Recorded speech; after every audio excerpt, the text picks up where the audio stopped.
Hey guys, welcome to my Kaldheim card preview video. I am so excited to... Actually, hang on one second. I am so excited to share with you guys my card that Wizards of the Coast sent me. In this short video, we are going to be discussing both limited and constructed for this card. Though bear in mind, I don't play any constructed, so I have no idea what I'm talking about. And without further ado, let's go ahead and take a look at the card. So let me introduce you to the God of Death, Egon or Aegon.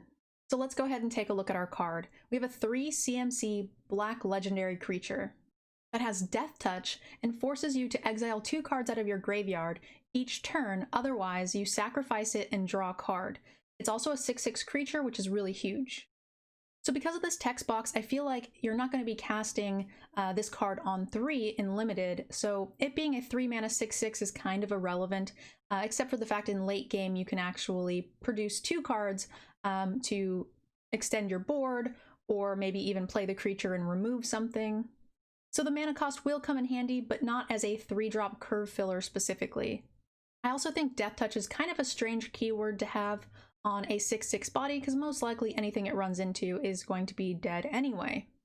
Now sometimes there are mechanics that we've seen in previous sets that will allow creatures to deal damage to things based on other stuff, so who knows. Kind of an off-the-wall example, this would be something you could use in constructed potentially, is like Volpikeet, which when you turn the creature sideways, it will ping for 1 damage for the mutate cost, and it would actually be the god itself doing the damage, so that Volpikeet would then ping for 1, dealing lethal damage with Death Touch. Kind of obscure, and without all of the spoilers being out, we're not really sure if it's going to be relevant, but all in all, I like the card so far for limited. Now, one of the coolest things about this card is it's actually a modal card. We see a ton of those, and they're really, really useful for limited in the previous set because they were either a card or a land, allowing you to replace some of the land in your deck with modal cards, making your late game draws even better. But this card's a little bit different because the other side of our card is actually not a land. Let's go ahead and check that out too. All right, we've got our God's Throne on the other side. I wonder if all of the God cards are going to have their throne on the reverse for the modal, which does something dependent upon what the god itself does. Really interesting, and I can't wait to see the rest of the set.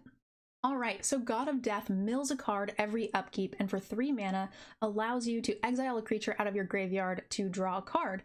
This is a pretty strong ability late game when you've got a little bit of extra mana to dump into it, draw some cards, and really dig for the answers that you need. But I would also say that if you're playing it late game, it's also possible that you might want to just play it for the other side as a 6/6, because you'll most likely have the cards in your graveyard that you need to sustain the 6/6 beater for several turns. But the thing that I find the most interesting, and this isn't really going to apply to myself or many of you, because I know a lot of you guys are limited players, otherwise why else would you be here? But the fact that we have a modal card that is a legendary. So this means if you draw 2 of these in your opening hand, you can easily play 1 flipped for the Throne of Death to help you generate a ton of extra cards in your graveyard, and then you will be able to play your 3-drop on turn and keep your 6/6 beater on for a long time. Between the cards that the throne itself mills, as well as drawing you extra cards to be casting spells and adding more cards to your graveyard, it could definitely give you a ton of fuel. This definitely makes the legendary rule mechanic way less punishing. Alright guys, there you have it. We have Aegon of Death and his throne.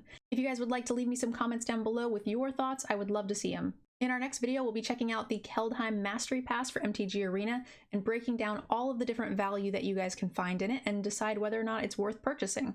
Thank you guys so much for coming to my preview card video. I really appreciate it, and I can't wait to see you in the next video. Bye guys! I'd like to give a special thank you to those of you who have signed up for our Patreon. Without you guys, none of this would be possible. This content is also sponsored by Cool Stuff Inc. and KMC Sleeves. If you guys enjoyed the content, consider checking out the links below and using our discount codes. Thank you guys again for watching, and I'll see you in the next video.